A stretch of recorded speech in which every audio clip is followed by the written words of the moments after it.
Bago lumabas ng Philippine Area of Responsibility ang Bagyong Henry, pinalakas nito ang hanging habagat na nagpaulan sa ilang lugar sa bansa. Kasama sa mga naapektuhan ang Negros Occidental kung saan mahigit 100 bahay ang nasira dahil sa malakas na ulan at hangin. Makibalita tayo kay Erwin Nicavera ng GMA Bacolod. Mga nasirang bahay, natumbang puno ng kahoy, nagkalat na mga dahon at sanga nito, at naputol na kable ng kuryente. Ito ang iniwan ng masamang panahong dulot ng habagat na pinalakas ng Bagyo Henry sa Negros Occidental bago pa man ito nakalabas ng bansa.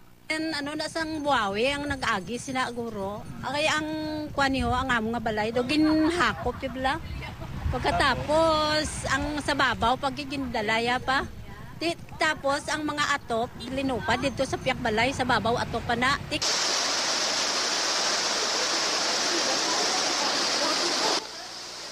Sa bayan ng Valladolid, pinatumba ng buhawi ang century-old na acacia tree na nakatanim sa public plaza. Ang 17 anyos na si Crestini, namamaga ang lieg. Nabagsakan kasi siya ng naputol na sanga ng puno ng santol.